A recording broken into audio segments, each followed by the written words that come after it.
pick and shovel in hand, dirt flying wild. Blood, sweat spilling, dreams of worth untold mile. Eyes fixed on them stones, a glint of gold fire burn. Clawing through the earth, tireless hearts won't return. Red dirt warriors chasing yellow gleam in the sun. Battered and bleeding, but we won't be done.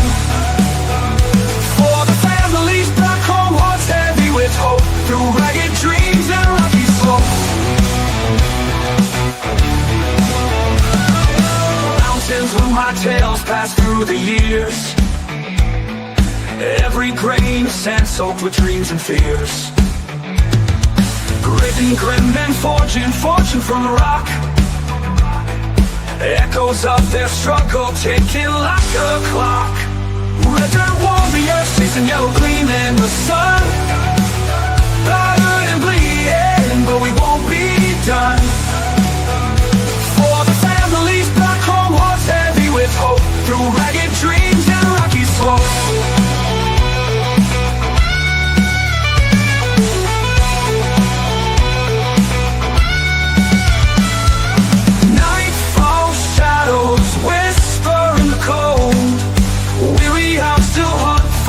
Elusive cold, prayer sent skyward under the star. Red dirt nation driving, digging far. Red dirt warriors chasing yellow gleam in the sun. Battered and bleeding, but we won't be done. For the families back home, hearts heavy with hope, through ragged dreams and rocky slopes.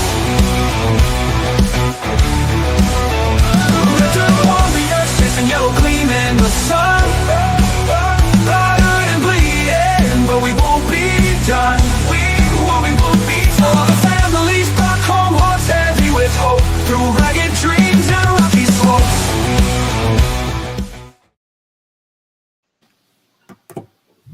Hey everybody. Hey YouTube. The Red Dirt Nation is here live on a pop-up Sunday. We wanted to get this special guest in here, Justin from Gold Rush Whitewater. How's it going, Justin? It's going good. Awesome.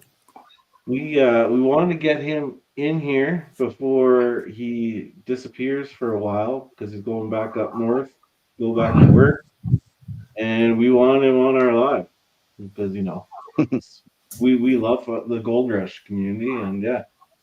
So, absolutely.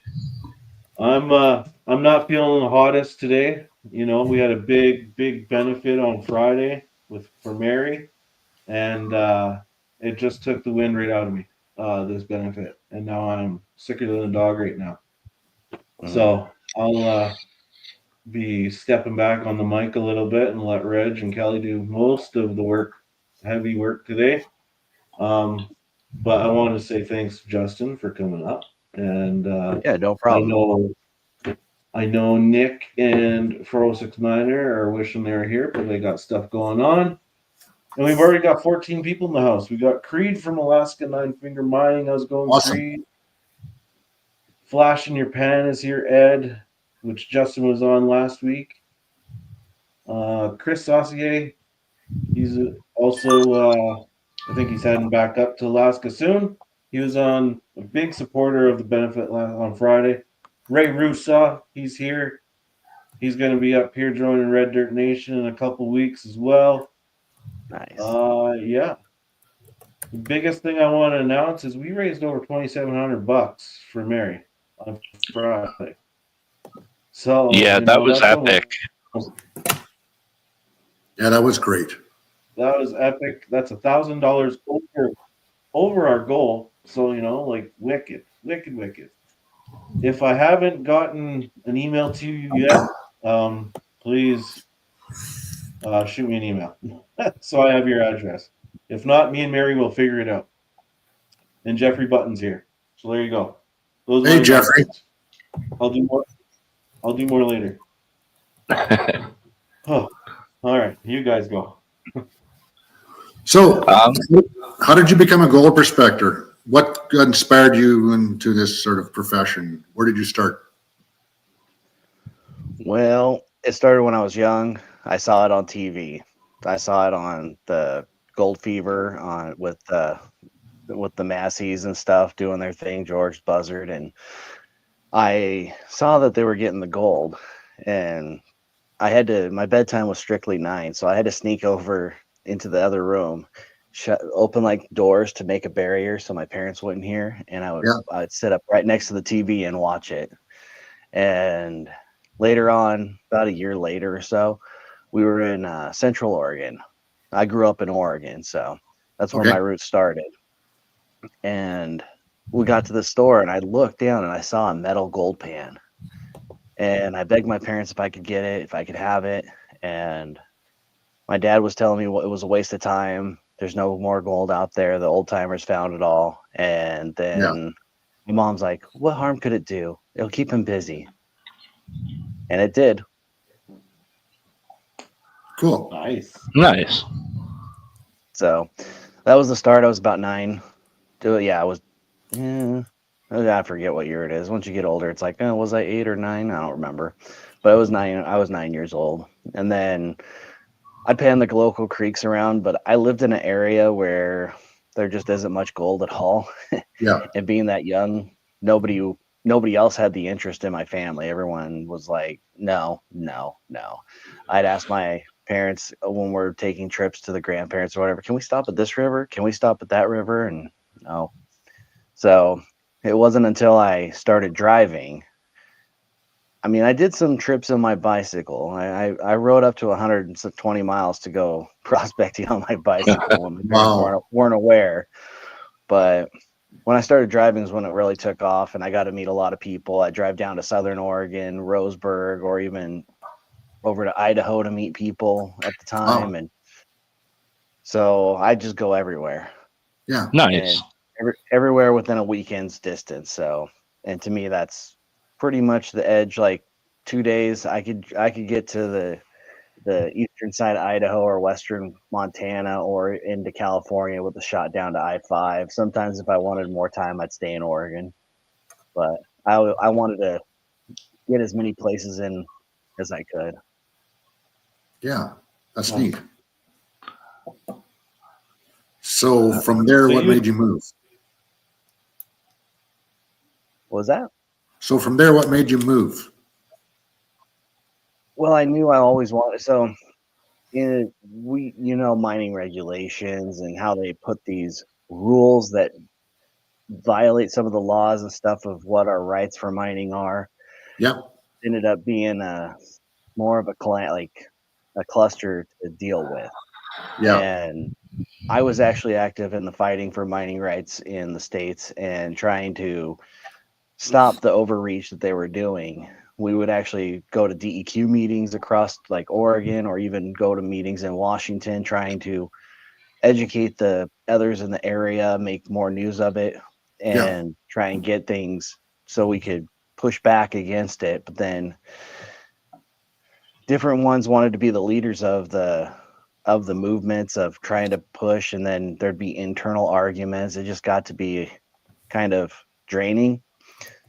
I even went over to DC to try and talk to some of those and kind of lobby. I wasn't getting paid for it. I wish I was paid like some of those lobbyists, but Yeah. talking with different senators and groups about how it works and the studies that have come out about how like even dredging is actually more beneficial. And I showed how different biology tests show the different size gravels for the salmon spawns that they try to argue about, and how our dredges would actually separate different gravels into different areas by the flow Yeah. to enhance the beds and slow pools for active spawning and more productive, efficacious spawning. And well, gold prices were starting to come up, and the big miners, the big companies actually started squashing it, because if they have a bunch of small scale guys supplying gold, that hurts them being the special ones doing it. So they had a lot of money into reducing the smaller guys, because if you have, it's amazing what a bunch of small miners can do to influx the supply of gold, and that will hurt the bigger ones. Even though they're getting immense amounts of gold from their operations, it would hinder what we were trying to accomplish with protecting the small scale. Yeah. And I knew I wanted to go to Alaska. I knew I wanted to like at least spend a good time there. And then I was welding sometimes and I was gold mining sometimes in Japan. This was after I lived in my car for a period of time and ended up going. I got a job up north, and then later my family moved up there, and we've been up here since 2006. Nice. So explain that first moment you saw gold in your pan. What was it like? The first time you ever saw gold? First time I ever saw gold. Well, it wasn't the first time when I got the pan. I got nothing. I was in Central Oregon, and there in Central Oregon, it's a bunch of basalt and lava flows and stuff. So you'd have to be very lucky to find a little speck somewhere. It's out there if you find it, but it wasn't that time. So it was when I got home. There was a creek running down by our place, and I would go down there and pan periodically and try. And then I finally got one little dinky speck. And it didn't move. It stayed right there. It wasn't like the rest of them. And I'm like, this has got to be gold. That's got to be gold. And I wasn't sure of myself because I hadn't done it myself. All I'd seen was on the TV. And finally, I saw it, and I was like, I know that's gold. And then I showed my dad. He's like, oh, it's probably fool's gold. I'm like, no, I don't think so. And that was the first time I knew. And I would ride my bike to various towns or various rivers around and keep trying to get more. Eventually I got a good little amount of dust added up, but it wasn't anything to be proud of until later, because growing up in the Mount Hood region, it's just too fresh geologically after the lahars of the eruption. And the estimate was late 1700s when Mount Hood last erupted. So it hasn't washed out yet. It hasn't done its stuff yet. It's too fresh. You got to go north above Mount St. Helens or into unique areas that hadn't been affected. So it was very sparse pickings, but I had the bug. So I'd find those little fly specks every once in a while. Yeah. It's when you get that bug, you keep searching for it, right?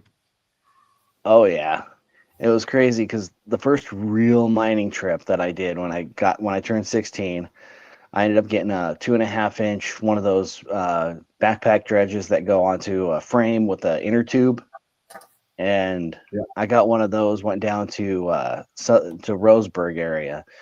They were having a little get together down there by Myrtle Creek in an area that wasn't claimed, and to see the amount of gold we were getting versus how much work I put in when I was younger, I was just like, this is so easy. There's so much here. Not really, but I mean, it was so much of a thrill to get so much at a point, even though it was, a couple grams for the day's works, but it was like, wow, this is great. It was that euphoric which locked it in. Yeah. Absolutely. So then you had the gold bug, eh? Oh yeah. Yeah. I had it from the first little fly speck. Wow. And it helped that everyone told me it was a waste of time, and I had to prove them wrong. Yeah. I think a lot of us started with that. A lot of people saying there's no gold and there's no point in trying, and you're just wasting time. And then you get the opportunity to get out there and you find some, and it's just like, yeah, keep telling yourself that, people. Yeah, exactly. More for us. So Annie Stevens wants to know, do you rock hound as well?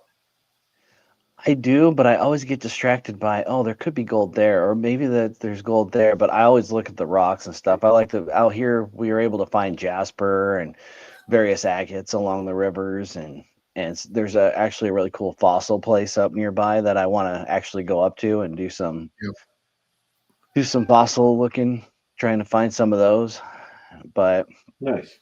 Like gold's my kind of focus, and then the rocks are always on the side there. Like you stop and classify, and oh, there's a cool one right here. What's this? And then it stops you. It's like, well, I'm trying to get gold, but this rock is really Yeah. cool. Yeah. And then as you learn more about the rock types and stuff, like it was fun because when I worked on the show with Kayla, she's like she knows her gems, rocks, minerals, and stuff. So I was like learning some different things from her during that time when we were working together, Yeah. and yeah, rocks are fun too if you find the right ones or you get them. And I'd like to find some good jade stuff too. I mean, that's the Alaska state mineral, whatever. And Yeah. I haven't found jade up here. I've seen it on the banks in the BC, but I didn't know the rules of like an American going to Canada, and I wanted to respect the rules there. And like I'm like, oh, I know what this is. I put it back because it's like I don't want to steal minerals if I didn't know the rules of panning reserves at the time. Yep. But now I know I can actually enjoy the specimens. Yeah. Always got to be careful. So what's the biggest piece of gold absolutely. you've found? Biggest piece. So the biggest pieces of gold I've actually found two, and they were 3/4 ounce each. We had to use the Wow. milligram scale. I had to use the milligram scale to actually see which one was bigger, and they were spot on down to.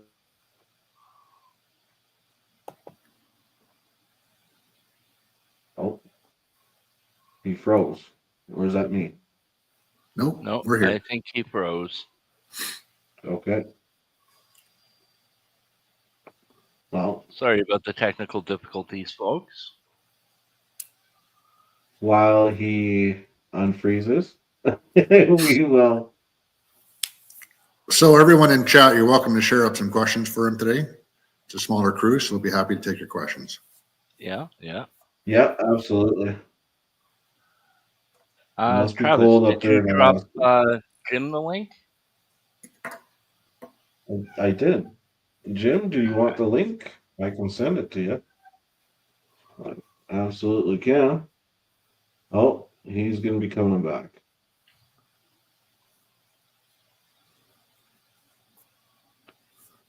Yeah, Let me minor see. technical difficulty. Maybe his internet signal dropped out or something. Stacy said that he is fixing his truck for work tomorrow and he will try to be in if he can. Oh, good. Good. All the motorbikes and nice cars are rolling around. It is like 21 degrees where I am. That's Canadian units, so it's got to be in the 60s at least down south in Freedom units. Yeah. Yeah. Let's see if we can get the world-renowned geologist Jim up here. I just sent him the link.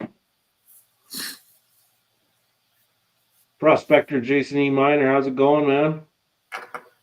We got Dorothy Richardson in the house, Steven Stark, B. Hut. Rusty Nugget. Some of the big heavy winners from Friday's benefit, which we raised, what, 2,700? There he is. All right, my power just went out, but luckily I'm Oh. on battery stuff, and I'm okay.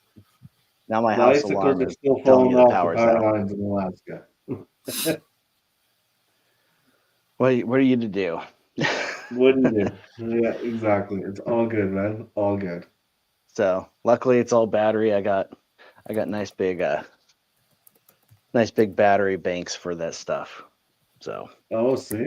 took a while. Is it still out? Yep, it's still out right now. Yeah. Oh, wow. Holy. It went out and I'm like, oh shoot, hotspot time. Get this going, get that going, get the battery plugged in. Look at this guy's working on the So- fly over here. Look at him. He's just flying. Oh, yeah. Love it. That's why I was like, when I saw Vern, I'm like, oh shoot, I wish I could just go and help Vern. It'd be so easy. It just been so easy. Yeah. The Yeah. joys The of joys life, of live streaming. right? Isn't Yep. that the truth? So you were explaining about the biggest pieces of gold you found. Okay, so I found two in my life that are 3/4 ounces each. I had to get a scale like to compare the two, and I had both. I was like, oh, this one might be bigger than that one. So the first one I got was in Australia when I was metal detecting over in Stop Western it. Australia. Yeah. And I went for days just walking and walking and walking. I had the annoying high boots on to protect from snakes and stuff, and then Yeah.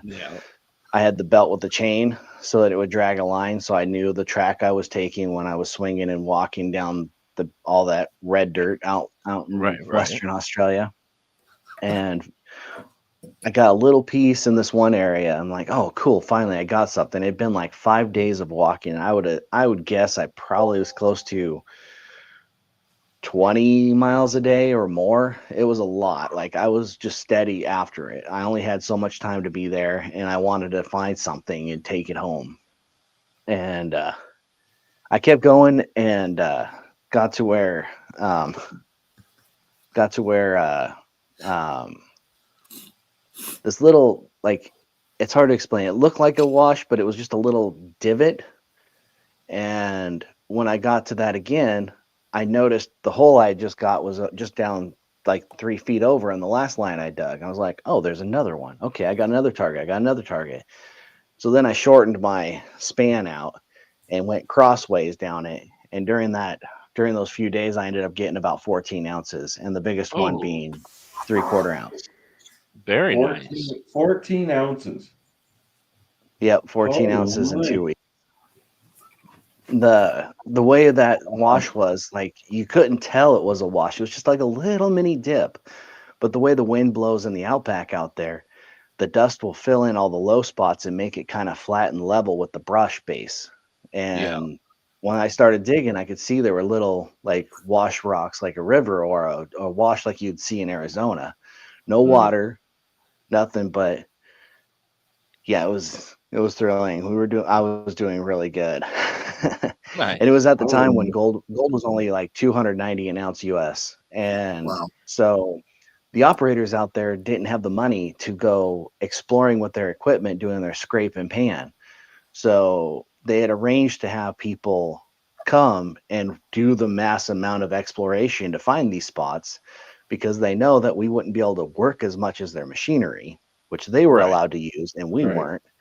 And we'd find these hot spots. They would let us take what we had because it wasn't as extravagant like what it would be now.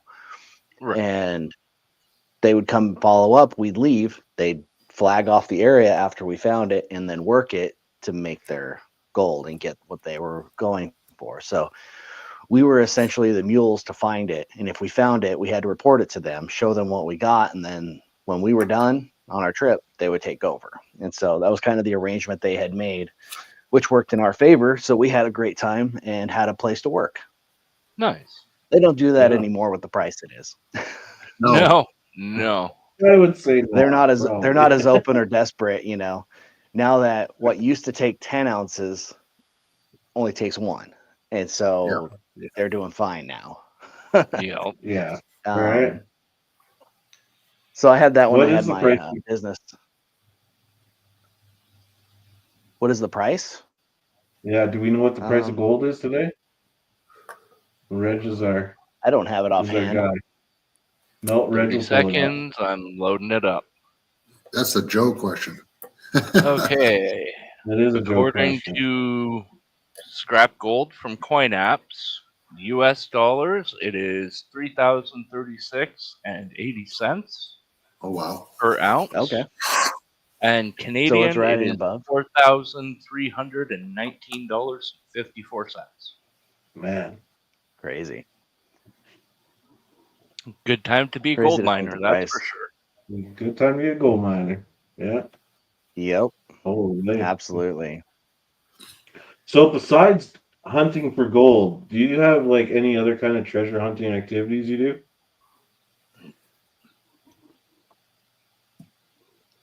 Not really. Not really? Fair enough, man. Not Fair really. enough. Not really. Like when I'm home, if we go somewhere or whatever, we tend to work our trips or travel around the prospecting. So like I want to get away from Alaska, the winter, the snow, the cold. It's 10, Yeah. 10 below, you know. we tend to try and do things to where I can actually do that and we'll have the vacation feel or whatever. So oftentimes we'll go to California or do that. Oh yeah. I've always been a big geography buff, so like I know where things are on maps and everything. So and I've studied maps thoroughly. Like it's travel's my thing, and I always try to tie it with gold. It's kind of hard when you got to travel to somewhere where it's not, and you're like, "Dang it! I wonder if that gravel would have it." Like, Yeah, I often find myself wondering every time I'm out for a drive, hey, I wonder what's in there. Right. oh yeah, every cut, every little thing, or a gravel bar somewhere, it's like, I always have that when I'm driving or road tripping. Annie Stevens asking if you hunt any bit or any while in Alaska or do any fishing or trapping. nope. No, not into I've that. wanted to. I've wanted to do the hunting for like subsistence to get some, fill the freezer because food is a lot more expensive up here. Oh yeah. It's Yeah. even the difference from Alaska to Whitehorse is crazy. Wow. Like it's Oh, yeah. things are cheaper in Whitehorse than they are in Anchorage in a lot of things. And I've gone to Whitehorse a number of times. And I'll tell you what, my wife loves the Canadian Superstore over there No, and all sorts I of good bet. stuff. Yeah. I'm a fan And too. You can tell me that. Yeah. yeah, So how do you identify promising areas or locations for prospecting? how do I identify promising locations? Well, it's a lot easier now than before because of all the top maps you got, the Google Earth that you can zoom in on the places and see is that really feasible to get to, especially for up here because the road system is very lacking up here. Many places Yeah. you have to go ATV all the way or Yeah. snow machine in winter to bring your stuff because there's not room to do it other times. We call them snow machines. They call them snowmobiles in the lower 48. So Yeah. um, it's up here in Alaska. We're lucky because we have the Alaska Mapper program. So it actually Okay. gives a show over, and it's a legit, really good map that can show you the claims staked on the ground, the rivers, the creeks, and how everything is in the area. You can't take it 100%. You have to verify everything with the recorder's office to verify that the area is open and not claimed. But the opportunities are still a lot easier to find. We used to have GeoMapper down in the lower 48, like Oregon and BLM would have the GeoMapper and the LR 2000 stuff, and we'd be able to figure out from there the areas that were available. And then they cut it. They did away with it because it made it too easy for us. And I think it was against their agenda to help us. Some Yeah. say it was just budget cuts, but I don't believe it was. I believe it was, oh, we're helping them. We're trying to stop them. DEQ gets involved, and then, or not DEQ. DEQ was partially involved. It was more EPA, Environmental Protection Agency, trying to squash these things. Chris Ossier says Alaska Mapper should be implemented across the nation. It Oh, it'd be sounds like a great. good program. Should be in Canada too, by the Oh, sounds of it. yeah. No, Alaska Mapper is actually really good. It gives you the top. You see all the sections, the squares, whether it's a federal claim, a state land claim, all that stuff. Alaska Mapper is actually really nice. Sounds a lot like the BCMTO. Yeah. Yes, But the they're actually really BCMTO good too. website is not good. They need to do No, some updates on that. it's got its flaws, Little but it works pretty efficiently from what I've seen. The new It update, does. anyways. It does make claiming or staking a claim very easy. But there's new rules with indigenous consultation on every new claim and all that kind of stuff now. So oh but yeah. that's something that SIBO would be able to talk about very easily. Yeah, Yeah, SIBA would definitely be able to give us a full rundown of that one. yeah, exactly. Do you own any of your own like claims or leases, or do you have access to good claims up there? I don't currently have any personal claims. I've had them in No. the past, and just I don't. I want to be greedy and be like, yeah, I want them. But then when I'm working all summer and I'm holding that out, Yeah. I'd let people work them, but I just don't like to have my own claims where I can't monitor them and have strangers come onto them and then they're doing stuff. And what if they're doing something on the claim that's mine and I'll get blamed for it? So I Yeah. kind of let them go. I have friends, Ryan and stuff, that we end up I will mine on their claims with them, and we'll work together, or I'll hit the public areas or meet up with others. I currently don't have any personal claims, unfortunately. I did see a couple offers from Creed, Nine Finger Mine, and giving you some offers to go over and Yeah, hit him up. we Oh could have all shit! 18 fingers working. Shit, you guys are brothers. Fuck. There you go. I love His is a that. different one. Yeah. There you go. So if you had a bucket list place to go for gold prospecting, where would that be? Well, I had an invite to go to Germany to work. I want to do that, where I go to southern Germany and get some of that color. I've got a friend there, and Spain. I'd like to get some of those large cubic pyrite crystals that are there. Oh, those are nice. Um, and then, of course, watching Pioneer Polly go to New Zealand and just sweep away the gravel, and there's one, there's one, there's one, there's one. That kind of would be exciting Yeah. too. That'd be a great experience. You're right. Yeah, Like, I've I'd be always down wanted for to go that. down there. I mean, I'd let I've me know mined with some heavily in toys. California. It- yeah, probably New Zealand or one of the other two places. I'd like to go to Germany. I, oh, power's coming back on. I would like to actually, I don't know. There's a lot of places I'd like to go, and probably New Zealand. It's like the opposite of Alaska on hemisphere wise. Yeah. Yeah, I've seen Polly go You down see, a there a lot of few times. guys.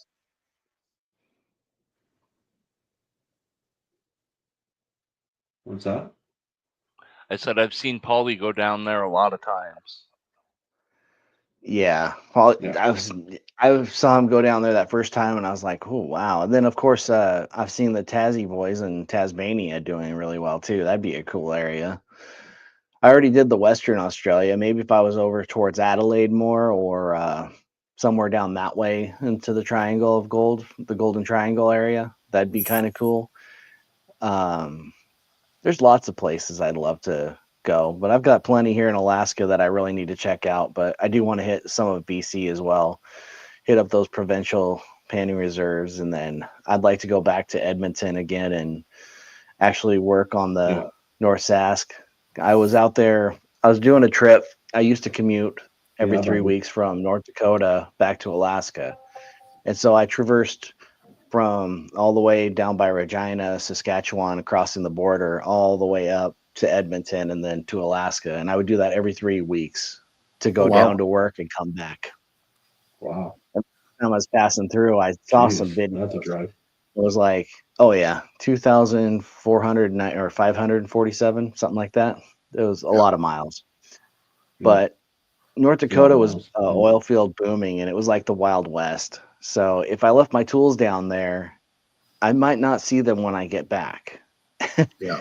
And plus, I kept trying to get jobs back home. And so I would drive all the way back with my stuff. So if I did get a job offer at home, I didn't have to go through any loops or hurdles to go back and get it. And they're like, well, why don't you just fly? I'm like, well, the flight is $1,800. Yeah. I was working 3 weeks on, 3 weeks off. That would not balance out to where I did any No. better than working a lesser job at home if I did that. Yeah. Right. So Yeah. that was kind You of, might as well stay home. but I went exactly. Well, I went to one of the spots out by Devon, and Prospector's Point. and I, yep, I went down there, and I ended That's up where I running go. into some guys, and I ended up helping out, just shoveling, and They're like, well, you want some? I'm like, nope, it's okay. I don't know if I'm allowed to or what, but I just wanted to help out and see what it was like. And it was crazy. All the little flower gold just adding Yeah. up. I was like, man, that's just exciting as big stuff Oh, when you yeah. see it. Yeah. Oh I yeah. was like, man, if only you could work a dredge here. Yeah.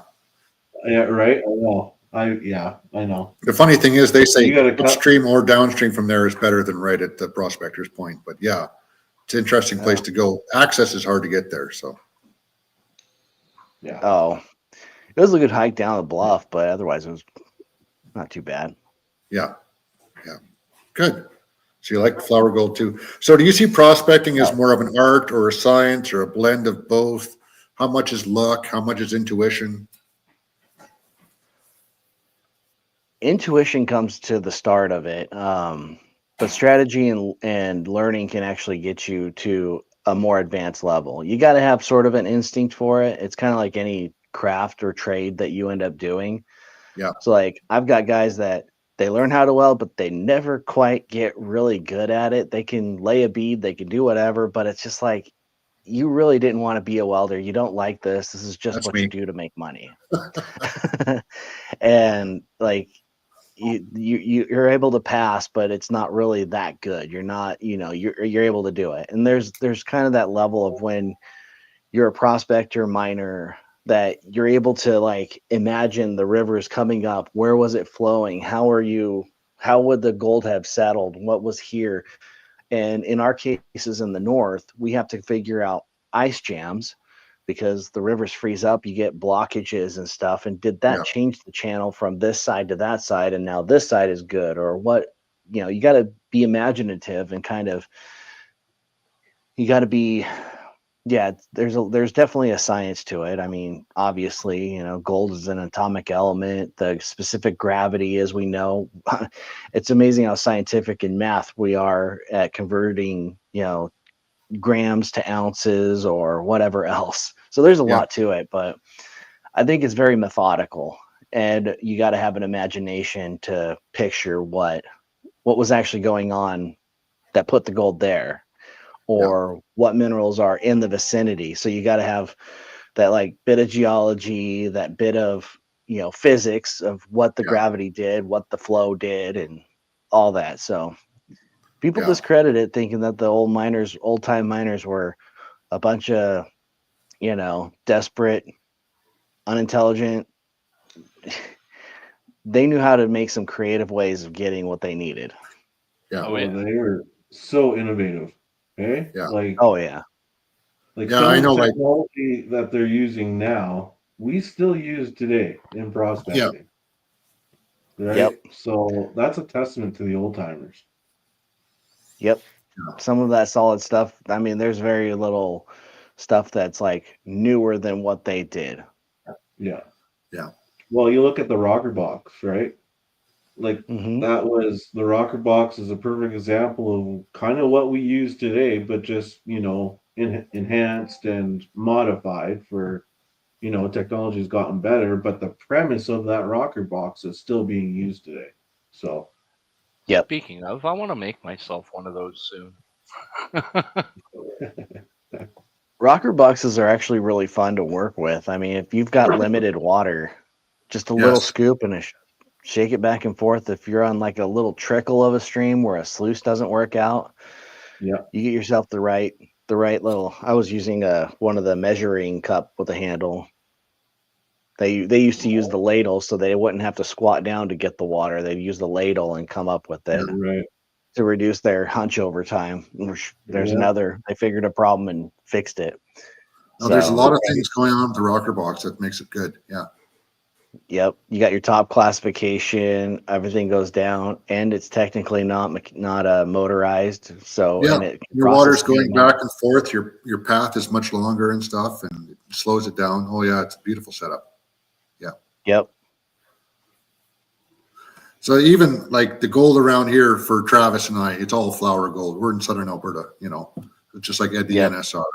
And even the stuff we do here to look for gold here isn't going to work on gold of different sizes in different places. It's all specific to the area and the type of gold. There's a lot involved in it, isn't there? Yeah. So like I just did a trip on a river where I wish it was the North Sask. I would have gotten more, but it has flood deposits and they're very, very, very sporadic. Like Yeah. it depends on the braid of the river where it will happen. And if you ever look at a map of Alaska, you'll notice a lot of the rivers are glaciated, or BC too. BC has the Yeah. same thing, like the Stikine and several of the western rivers there, where it's like braids and they form all over, and you don't know exactly which braid is the one that carried or which one concentrated the flood gold.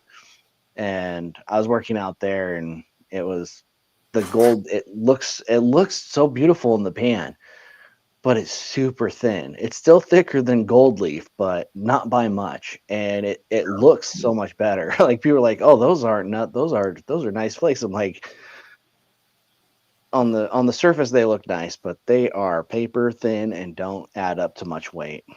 And they're hard to catch when they're flat. They just like to sail. You know, Yeah, they get that flutter, and so you got to do things a little different. Which they're like, "Oh, if you did this and this and this," it's like, that would work in other places, but not quite for this stuff because it flutters. Yeah. Like, oh, you should use a drop riffle. I'm like, drop riffle would be nice if the pieces were a little more less turbulent, catching, Exactly. less like a kite. I Yeah. got to use a slower flow or just pan. Yeah. The other advantage of the Yeah. drop riffle is you need less water too. You don't have a push through a mat. right. Yeah, it's I hard like to I catch like the drop. flat stuff. Yeah, the drop riffles are nice because the rocks are going to roll over the riffles instead of get stuck on them. So Yeah. if you do have accidentally get a bigger rock, or you're just skipping classifying because you want some production and you're in a hurry, or you don't want to get tired before you have to go back to work after your time, Yeah. because classifying is what wears you out, but it's the most effective step in recovery. Well, for So sure. whatever. But you end up the rocks will roll over a drop riffle style sluice, so you don't have to worry about the rock knocking your gold out unless it's a really big Exactly. piece. Yeah. Exactly. Yeah. Different advantages. I've got Yeah. all There sorts of sure are. sluices. Yeah. Exactly. The Sounds guy like needs you, all the different tools in his arsenal. Yeah. Yeah, I've sounds got like you I've need got to my come to fluid bed Alberta. sluice. I do. What's that? We're hoping. So my wife and I are hoping to get a conversion camper van, Oh so yeah. that during my time off and stuff, we'll be able to travel all around and hit up different areas and document them. I want to do a documentary about the Alaska Highway and like all the steps of the areas and how to drive up there, because I get asked all the time. And that's kind of how I ended up being introduced to Kayla, was because of my knowledge of the Alaska Highway. Speaking of Kayla, when it comes to the show, how was your filming experience on the show? Well, at first it was a little awkward. I mean, I've been in front of cameras before for different interviews or stuff, but it was the way you had to like they'd ask you a question, and I think she told you this before too. You'd have to paraphrase the question into the sentence as you're explaining it, so like you're asking it. So if they'd say, "How are you feeling about the gold today?"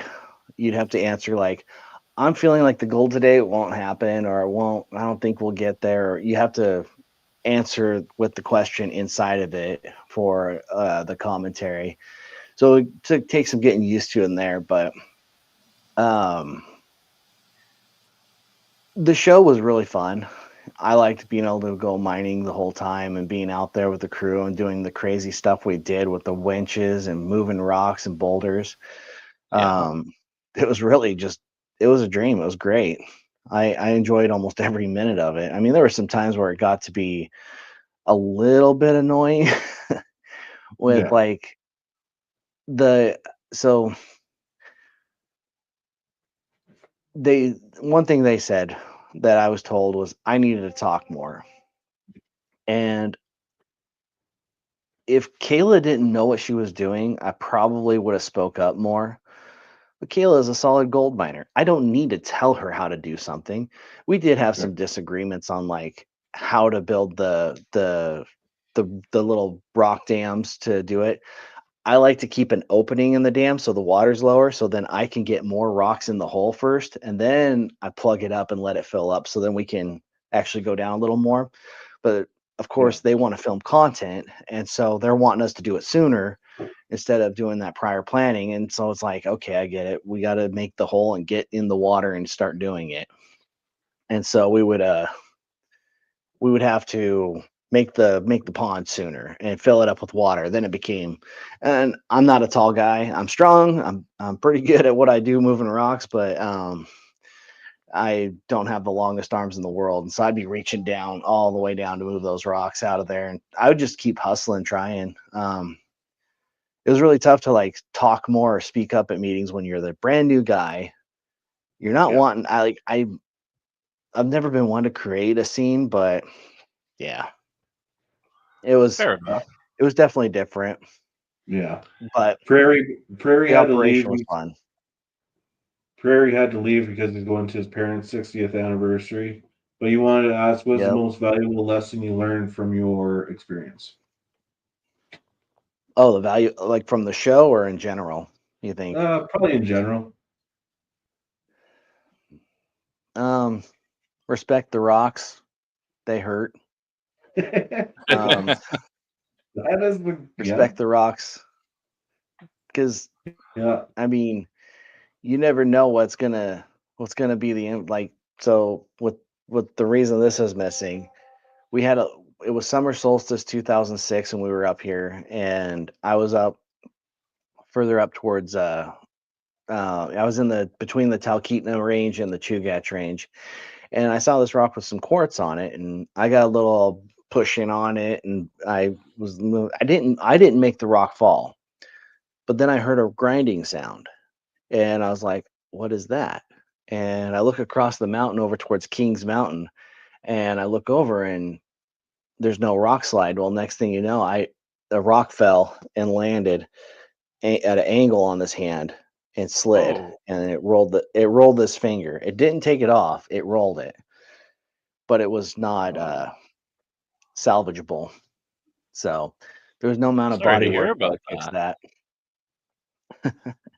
that. You know what So there you happens, go. and if it was just a little bit over, it could have been a lot worse.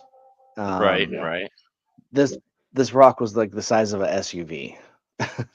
It was a big boulder that slipped and fell, and it came down Holy. from the top ways down like that. So it's that gave me a new outlook on life. Like, wow, I could have died here, and I'm not. Yeah. And my son was 6 months old in the truck when that rock first hit. I screamed, and his eyes started welling up with tears. He had big old blue eyes in the car seat. 6 months old. I'm like, oh, I gotta calm down. I don't want him to be upset for this whole time. And I was just like, all right, well, we're about an hour and a half from the nearest hospital.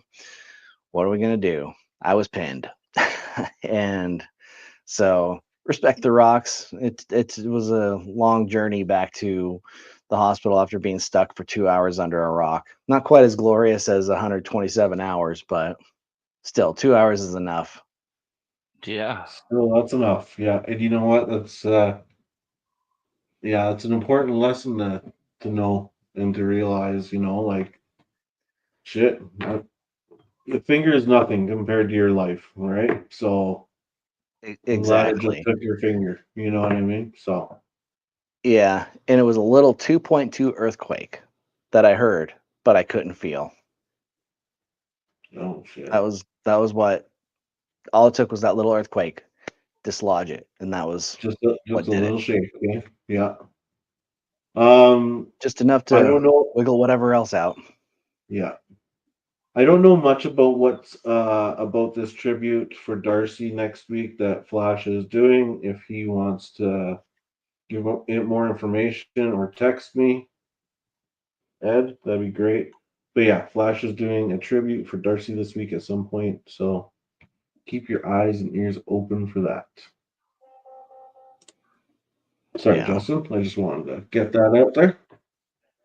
No, do it. Darcy was a great prospector, miner, and it's sad he succumbed to the cancer. I followed him for a very long time, and so Yeah, he yeah, deserves that lots of respect. absolutely. Darcy is very well known throughout the whole community. Um, just been a lot of sad news the last month in our community. You know, it's yeah. Yeah, it really So has been.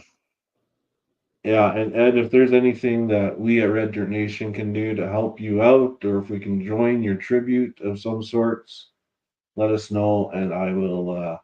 I know myself. I'll try and do what I can. I'll definitely share it out and get the news out there. Yeah, I'll be in Edmonton later in the week, but I can always join from my hotel room. That's no problem there. Or I might be out on the creek prospecting a little bit because it's nice. So you know, no, I'll make sure I can join that stream. Um, yeah, Justin, end of April, you should, or end of August, beginning of September, you should maybe try to come to Alberta because I might be meeting up with uh Mike Punk. So Oh, nice. yeah, so Yeah, that'd be cool.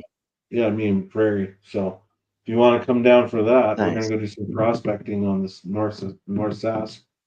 So Yeah, that'd be um, fun. so talking about Gold Rush, what kind of for people who don't know, what is your main type of main way of mining? Some people use a high banker, some people dredge. What did you do on Gold Rush Whitewater? On Gold Rush Whitewater, all we did was dredge. Yeah, That was it.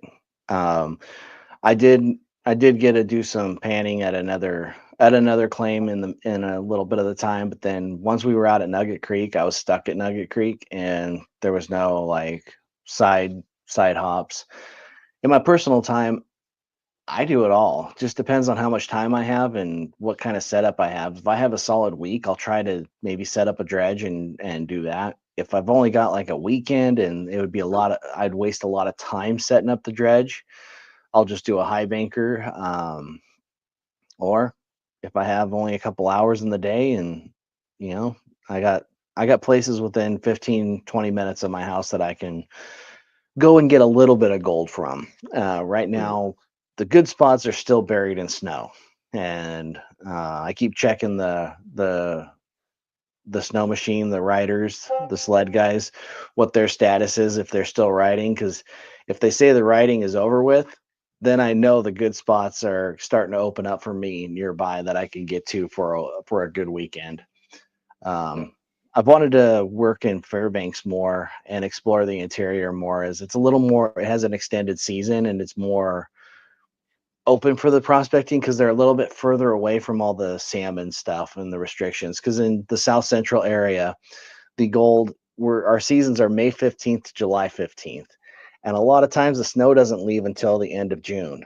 And so that leaves you like just over 2 weeks if it's a heavy snow season.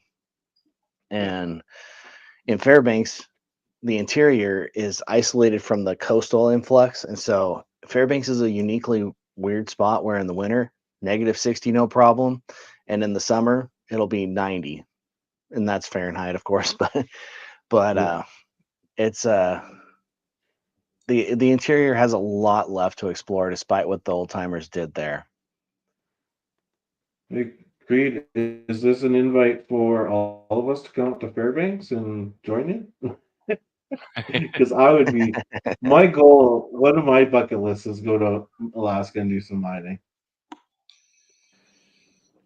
All right, there you There's go, a lot of good everybody. spots. There it is. The live tribute to the late great Darcy Cooper, caribou mining legend, is Wednesday evening starting at 7 p.m. Eastern. The link is right there.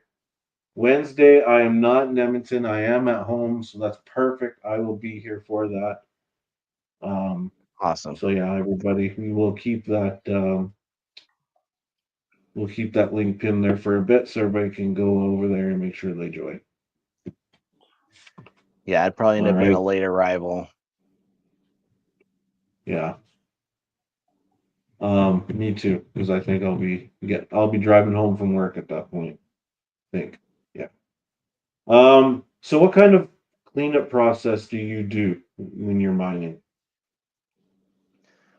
Well, in the summer when I'm doing my prospecting, unless I'm trying to show it for a video or something, I don't do cleanups in the field and I save them for the winter. Right. I'll check my sample pans because I need to see what gold I'm getting. But in the summer, if I see I'm getting gold, I'll occasionally do a little checkup. Yep, I'm still on it, into the concentrate bucket. And I build up my concentrates and just focus on volume production and getting as much as I can done, because then I can see the gold in the winter when I have cabin fever and I'm stuck in the house because it's frozen everywhere and Yep. I don't feel like chopping ice. So, depending on the amount of material I work, I typically just focus on volume production and getting it done, or doing really good samples so I can see what is in the area. And that's Yeah. the one thing that I've noticed a lot of beginning prospectors do too much is they go to one hole, they go to one spot that they saw, oh, this is an inside bend, it's this, it's that, this is it. And they work that spot and that's all they do. They commit to the first spot they see. Yeah. And you gotta sample. That's the problem with a lot of the beginners. They get so down on their luck because they didn't move and test. If you spent like this one time in Oregon, I had um, there was a group of 3 guys. They were kind of loud and belligerent, but they had a high banker and they were working on the side of the bank there. And it was an area I knew had color in it. And I went there to go down, and we're in the same area. It's open to the public. It's the Quartzville district, historic area. It's not as rich as like California or some of the other places, but for its vicinity to ease of access and beautiful camping, it was great. And I got down to the bar, started panning. I was literally doing like a grid search, trying to get, okay, I got this much black sand. I even had my little notepad. I always keep one of these with me, and I'll be like, okay, and I'll draw a little mini diagram, like, okay, and I'll put a little score. Okay, black sands, gold, so forth, and I'll give them like a little number rating. And then once I have that whole sample done, I'll see a picture of, is that pay streak 70% inside the gravel bar? Is it 80%? Is it, where did that line happen? And by figuring that out, I took about 4.5 hours of sampling. Those guys were just at it, shoveling like mad. They were all like goofing off, laughing, but they were moving some volume and they had a pretty good size hole. I'd say they probably already worked 1.5 yards, 2 yards. Wow. And by the end of the day, I had almost 2 grams because I found the sweet little spot where the most efficacious material was going to be. So I didn't have to work as much material because I tested and tested. They moved almost 2 yards and I still outdid them in quantity of gold. Yeah. We met up in the evening. They're like, hey, why don't you come over here? We got a fire going. I was camping in my car and just doing, I didn't want to set up a tent or anything. So I just slept in the seat and I was going to go out the next day again. So I hung out with them and I was the only sober one. And they're like, so how'd you do? You didn't really get any mining done today. And I go, oh, well, here's what I did. And I dropped it in the pan and showed them. They're like, you did more than us. And they said it with such a puppy dog sad eyes. It's like, you guys want me to Yeah. show you what I do? And they're like, yes. How did you do that? We were working in the same area and you did so much better. I'm like, all right, tomorrow will be lesson. Yeah. Don't Yeah. drink in the morning, please. Yeah. You want you to hear what we're saying. So Yep. Chris Saucier in chat asks, is whitewater still a thing, and are you still doing that? So 2022 was the last year that I was on Gold Rush Whitewater. That season ended up airing in part of 2022 and into 2023. It was that weird season where they had that mid-season break. So part of it was in the earlier, and then they had like a 3-month gap, 3 or 4 month gap, and then they did the other half. I I'm not a part of it anymore, so it kind of did me dirty, and I went it. So I was ready to go back. I was waiting. I already knew Kayla was basically on the exit plan, and I knew, or we already knew by the airing that Scott had quit. He quit on site, so we all knew that, and that was going to leave us just 2 people. It would be Paul and I on the one crew, which would then end up having to go over to the other. And I wasn't I wasn't too optimistic at that point. Like, okay, we got them quitting, but in talks with Dustin, it was gonna go. I was gonna be going back, and then May, when it would have been starting, and I would have been going out there to help start with the filming, I got the call saying it won't work, Hmm. and that was it. I tried. I had It tried to won't get work. like That's it. wintertime. Yeah, that's it. It won't work. Sorry to tell you, it won't Wow. work. And I was like, well, all right, that's it then. I think production didn't want 6 people on one crew, but Paul, Paul's a staple of the show. He's been there since the beginning. They're not going to get rid of Paul, so bring him over and make 5. Right. But Yeah. 6, he's not special enough. It's his first season. No, send him away. Wow. So that's kind of how I Yeah. felt about it, and I felt kind of burnt, but whatever. It was a good experience. I'm not a part of it anymore. Don't know anything. The only part I have is when I go to visit like Carlos at the Monroe Gold Show, or I haven't ran into any of the others since. I still talk to Kayla though. She shows me some of her Yeah. pretty nuggets in progress, rubs it Nice. in, like, look at this. Wow. We still joke about Yeah. how we get more She's gold in the show. So would you have done And that's the anything other thing. differently while filming? Would I have done anything differently while filming? If I were to do something different while filming, maybe I would have been a little more outspoken, or I don't know. You can't win when it comes to the show and how you speak or act, because they clip things and Yeah. they edit. They take sections. That's why we had to basically wear the same attire the whole time. And things get cropped and edited and mixed and moved. You'll say something at one time and then it'll get pulled over into another area. I think Kayla touched on this before with you. Yeah, I was about to And say, Yeah. Kayla mentioned something about that. yeah, and there's times like, and they wanted me to like, oh, the sound didn't get you right. Would you say this again? And it's like, I wasn't though. I didn't say that though. What? So there's a lot of oddities with the editing and stuff. And I know they have a show to produce and they want to try and make it as action filled, but it's like there was plenty of action that didn't have to be. Yeah, there's a lot of dead space when you're mining, because okay, they're working. I see bubbles coming up. All right. Yeah. But like the one, the there were so many missed opportunities because like the camera wasn't on it.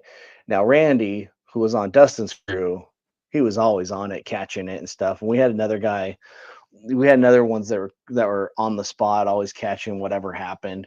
But this one moment I wish they would have they would have caught was when we were on that floating platform in the middle of that dugout side trench pond thing. Yeah. We were hoping to find an older, get down to the bedrock and suck it up, which turned into a murky, nasty mess. It was a fail on all parts. A good idea in theory, like, okay, we dig this trench, keep a dam over here, the creek is flowing on this side, everything would be fine and dandy. But Kayla, the ladder thing busted, and we were trying to get Kayla up. We were getting her hose and everything pulled up, and she was bobbing trying to pull up. She had her weights on and everything, and underwater the weights are fine, but she was right there. And I finally was like, she was about to bob underneath, and I didn't want her hose getting tangled up. And so I literally just got down. I reached, grabbed her by by her weight belt, and just rode her up, and then set her onto the platform. I mean, she's small enough that it was not like it was some Superman thing, but it was like I had a little adrenaline going, and I didn't want her getting caught under there. Yeah. And I Well, pulled for her up, sure. and she said it was like like a mama pulling an angry kitten up, because she was mad. She was mad she had to be down there. She was mad the situation she was put into, because the visibility sucked. The debris Yeah. that was still down there from the old timers, old timbers, and different metal spikes and things like that were left behind, and you can't see. So, Right. but yeah, I wish they would have caught that when I when I lifted her out of the water and then set her onto the deck platform. But yeah, Yeah. that opportunity was missed. Question from Prospecting 406. If you had a chance to do another TV series, would you do it? I've been approached. I've been talked to about different shows and stuff, and I I would in a way, but some of them are a little bit dreamy. Like what am I trying to say? They're clueless. They don't Yeah. know exactly how mining really works, but they have this concept. You're going to go out there and you're going to get tons of gold. And what we called like the main gold rush, we would call it gold farming, because essentially they're working big plots of land with volumes that to us would not be profitable. I mean, it's different when you have a loader and it can handle 6 yards every scoop and you're taking it somewhere, or a rough Right. truck that can haul 20 yards at a time. Yep. You can get away with less percentage of gold per yard versus what we have to deal with when we're prospecting. We need those concentrates to be a little bit better than that. Right. And in order to get anywhere, like they just see those gold weigh-ins and pouring out of a hydro flask the gold in the pan, and they're like, "Oh, Right. you could do that. You guys could get sluices and go up the valleys and do that." I'm like, "You expect 400 ounces from that? Are you crazy? Do you really know? Do you have this like special spot locked in that I haven't heard of? Right. Right. I'd like to learn more."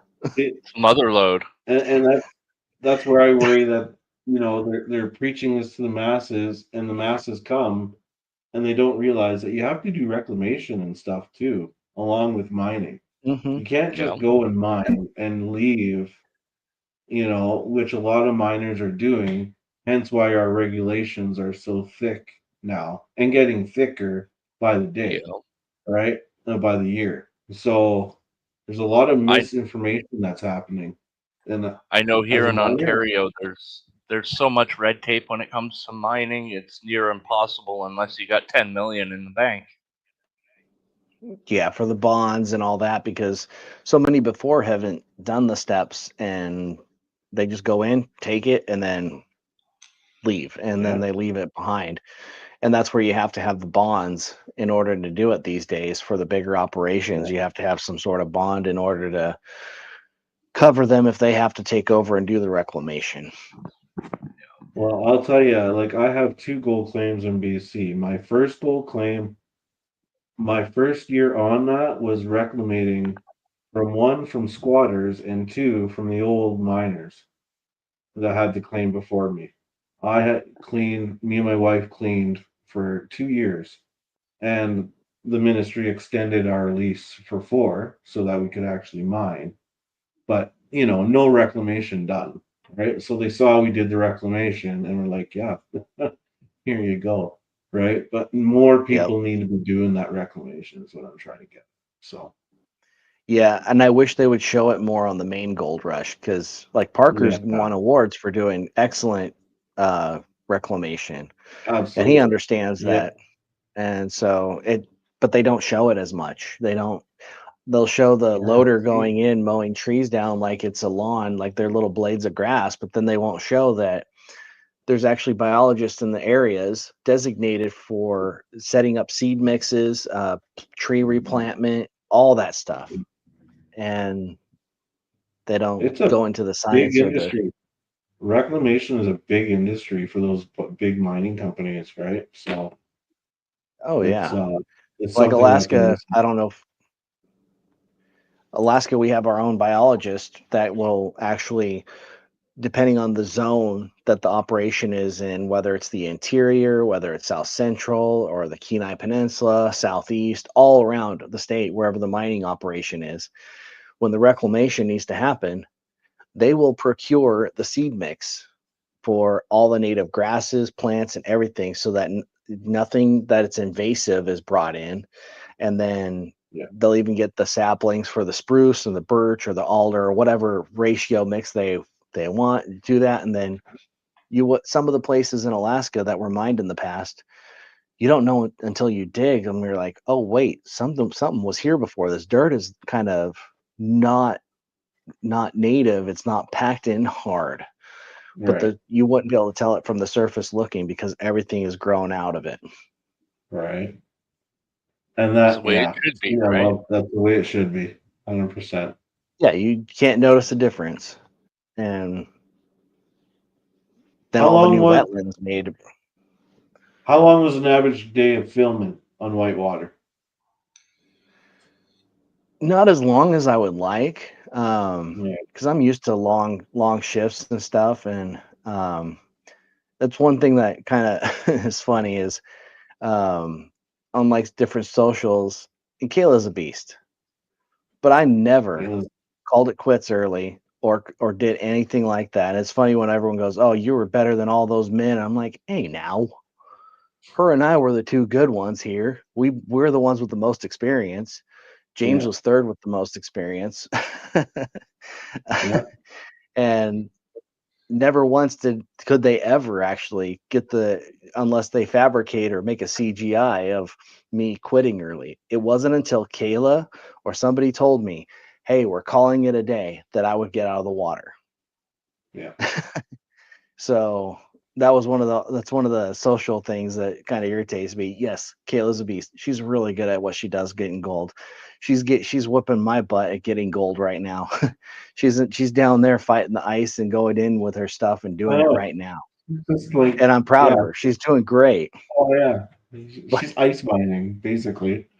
Um, Oh yeah. what is your suggestion for new prospectors getting into the game, aside from test panning and stuff like that? Like, if someone Mhm. just saw a gold rush and they're like, "Man, I want to get into that," what is your suggestion? Look in the area for clubs. Yeah. Get with the right group of people around and stuff. You don't have to go searching for places to go. You be able to be pointed in the right direction. The clubs are a great source, and they help to keep activities open for everyone, because a lot of times if the clubs weren't around, all those areas would be claimed privately and you wouldn't be able to get into them. GPAA was one of the best back in the day. I don't know of its status right now. A lot of the GPA clubs have their own private, internal, localized claims that aren't just shared to the general public and that are not published in the book. But like Virginia Virginia has Central Virginia Gold Prospectors, and there's a great group if you're on the East Coast. If you're, I know there's a whole group I know there's a group in Edmonton. I know different BC groups, Anchorage, Fairbanks, and the Kenai all have their groups here. There's groups everywhere, and what you get into those groups, and as long as you're respectable, nice, and when you go out there on group digs or whatever, you take care of the area and clean up after yourself. You could get pointed in some really good directions and gain some really good knowledge from the ones who want to pass it on.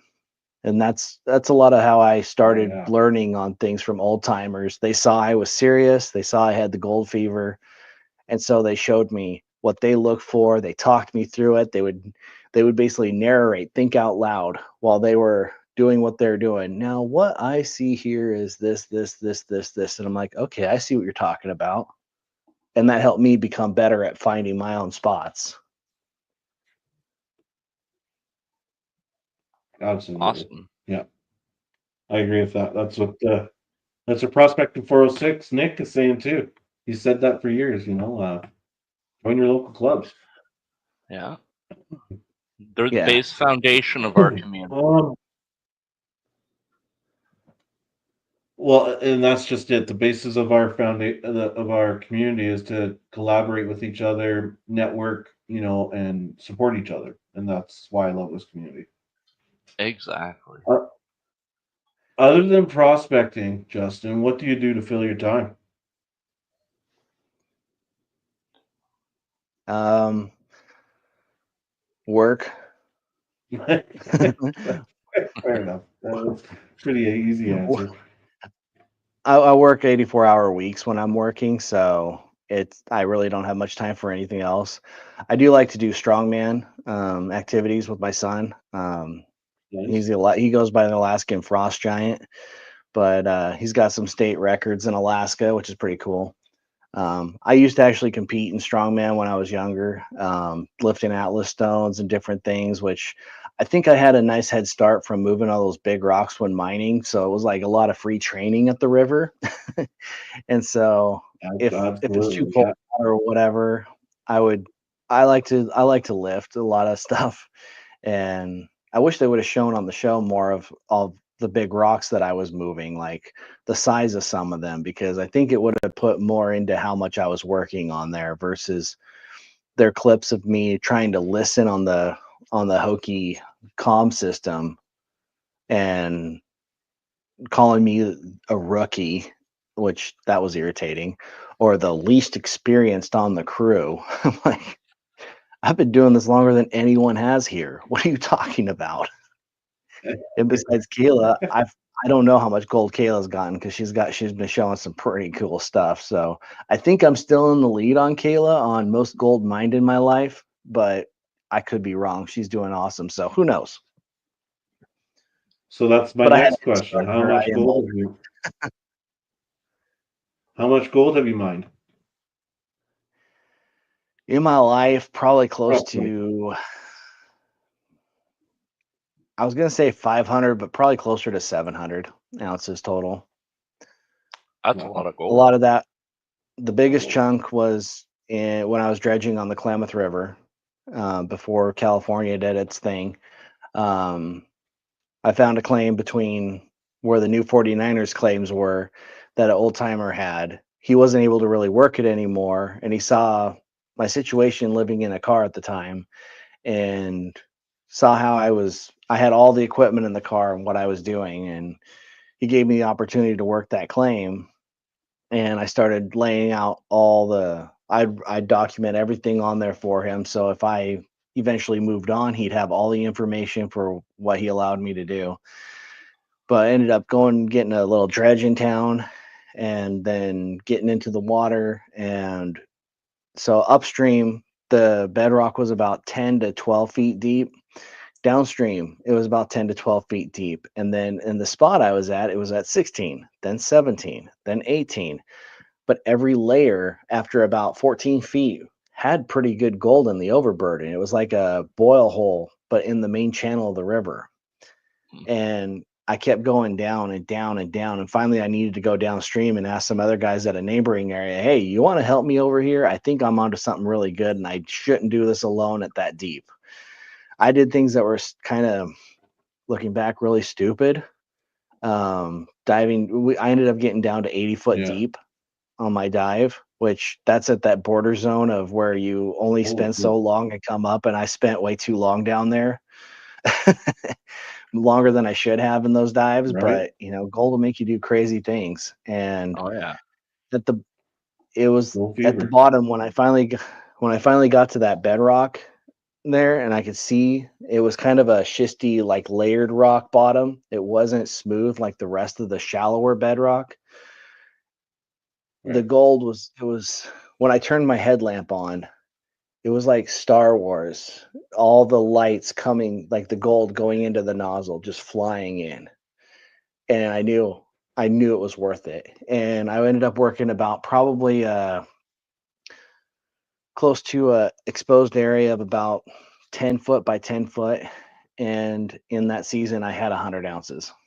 Ooh, Wow. nice. Holy. And it That's took about crazy. 3 months. And that was when gold What? was 280 an ounce. You're just like, wish it was like 3,000 an ounce. Oh, if Yeah. it was, man, I'd have, yeah. Yeah. Do you have any tips or tricks that you would share with new prospectors or the younger generation to come?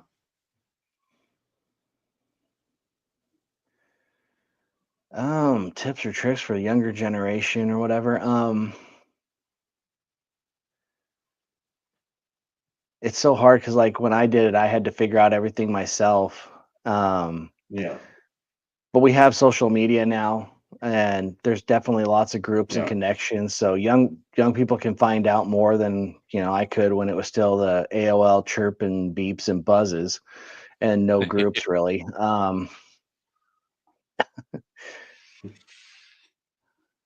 God, those AOL sounds are ingrained in my brain.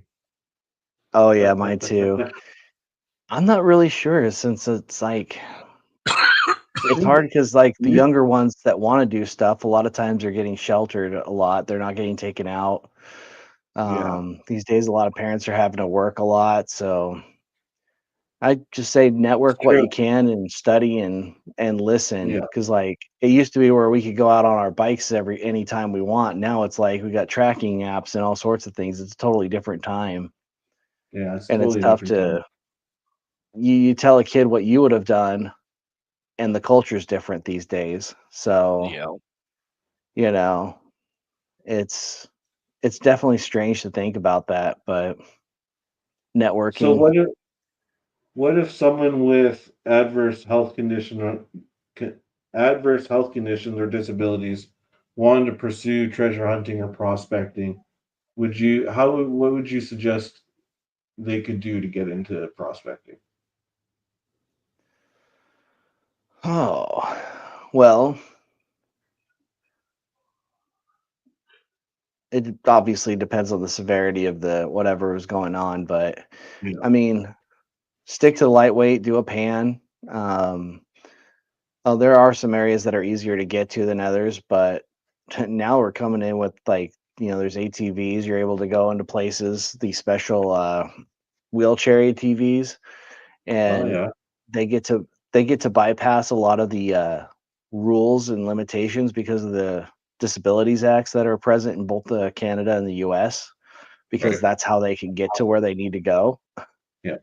So, um, Which is helpful. Yeah. yeah, and then even just being part of the cleanup crews and stuff, um, Absolutely. we'd have we'd have people that would. We had this one vet from Desert Storm. He was helping us do cleanup. He didn't like the sound of the motors or anything like that when mining, and the darkness and the rocks would get him into a kind of a I don't a fritz. And so he didn't like diving or doing any of that, but he wanted to be a part of it. And we're like, here, do our cleanup. You're honest, right? And you won't cheat us, right? And he was working on the bank doing the cleanup, and he was helping out with that, and we'd check the tailings, check everything else. We'd all be transparent with each other, and it worked out good there. So that's a different kind of disability, but he got to Yeah. be a part of it. And there is, Um, and like we mentioned before, really connect with the local rock clubs, the GPAAs in your area. yeah, There's yeah, most times, like I'm doing a field trip at the end of April here, and there's a few people who have disabilities, so I picked a spot where they could, have easy access.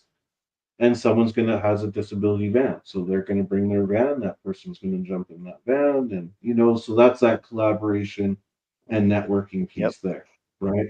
So hmm yeah, yeah. Clubs are actually like the biggest gateway, and yeah, like, yeah, I think I saw that Nine Finger there.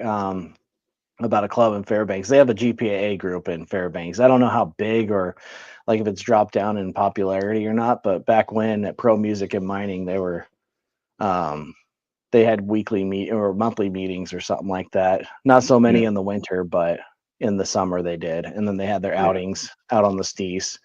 But yeah, clubs are the gateway kind of because you, it's hard to just jump in somewhere and try and figure your way out. Now, granted, that's what I had to do because I had no real family support trying to figure it out. So, and the yeah, internet was still young, yeah, and but now with all we got all sorts of groups. We've got channels like this where people can listen in on experienced hands what they do, and then you get to the clubs, and that's your gateway. They'll have claims or they'll have outings, and you can learn from them, get the passes, work those areas, take care of them, see what it's like, see what others have for equipment and what works for you. and then grow from there. And next thing you know, you could be like many of us, where you've got 4 different sluices, 5 different sluices. Who knows how many sluices I have? I've got more. I got more than I have fingers. And you got enough gold pans that you could stack in a tower to make a up to the ceiling. Right, Except for right. like the oddball hex pan won't lay in there, so it's got to go on top. Yeah. You start getting all Awesome. sorts of things, trying something new, and it becomes your passion. Yeah. Now, I know you touched on rock hounding a little bit at the beginning of the stream. Nick was asking, do you have any other favorite minerals other than gold? Any other favorite minerals other than gold? Um, I, I like anything that looks cool. Galena was a very fun one to find. So I found we were looking for like lode claims, lode deposits in an area, which is funny because mine operator, a YouTube channel on here, they Yep, actually show I'm an area familiar where with we were mine looking at. operator. They're mining, and Jason from Mount Baker Mining Metals actually went up to the area right nearby where we were exploring and looking for a future claim. And Nice. that kind of hyped me up. I'm like, oh man, they were right up there, and we're looking over here. There's like this little window of an area we could do. We'd only be able to claim 5 acres because of the way the plot layouts work. We'd only Yeah. have a sliver of a corner, but if that 5 acres has it, it could be really good. Right, right. So we're looking there, and we ended up finding galena, which is a lead silver, a shiny Yeah. ore, and that I was got fun. lots of that. I've, Yeah. Yep, I've got some really nice silvery chunks of that, which was fun. That's a cool mineral. So that was one. I've gotten a few other weird specimens. Tourmaline was fun to find. So it was in Carolina when I was down there. Shoot, 2002. Got a nice big chunk of black tourmaline. Nice. Not as beautiful as the watermelon or pink or green or other tourmalines, which I found little teeny ones of that. But if I'm in an area with gold and they have known other minerals, those are always fun. I do plan on taking my wife to Montana. We're going to try and get the sapphires, try and do that thing. I've been talking about it for a long time. I wanted to do it when I was There you grinding go. the railroads through Montana, and I wanted to stop there, but when you're going on track and time and you got to go through and you're working the grinder and running the whole thing, you can't really stop at your whim. You got to go on until they tell you your track and time is done, and you wind up being over 200 miles away from where it's doable. So it's like, shoot, I don't have Right. time to go Yeah. 200 miles and back. Well, you got an invite from Prospect 406, then you should come down there. And Nice. when you do a road trip through Alberta, I'll road trip with you down to Montana. There we go. Yeah, I'd be down for that 100%. Well, we're coming up to an hour and 30 minutes. We're gonna kick this one in the butt. We're gonna go over to All right. PA Patriots live there. He's got we're gonna do a Red Dirt Nation raid over there. PAs. Awesome. Thank you, Justin, so much for coming up. Really appreciate Indeed. it. Yeah, no problem. No, I appreciate We'll it. Glad you worked it in. yeah, we'll definitely plan it better next time. We'll get you up here maybe in the winter after you've had some time to work and prospect, and we'll see what you've come up with over the next mining season. Yep. Hopefully the summer gives me the time to work in the spots I want to, and I can Yeah. explore around and visit more places. Maybe the interior, and we could have the dual 9-finger miners going at it.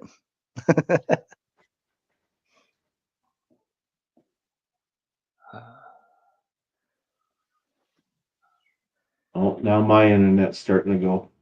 Uh-oh. Uh-oh. Perfect timing, I guess. Hillbilly. Yeah. Who's Hillbilly? My internet's really bad right now. All right, everybody, with that, we're going to kick this one in the butt. Thanks again, Justin. Red, you want to say anything before we end it? Just really great to meet you and talk with you, and Hopefully, you have some heavy pans in your adventures to come. That's always nice to have the heavy pans, but really any gold is good gold, and Right? keep at it. That's right. Tomorrow night, everybody, on Red Dirt Nation, we have this guy coming up, Steve Rydell from Bering Sea Gold, at Nice. 7 p.m. Mountain, 9 Eastern, 5 Alaskan. There you go. That's tomorrow, and that's it. Have a good night. We'll see you tomorrow. Have a Have good a great one. night, Thanks, everyone. everybody. Gay prospecting, here we come.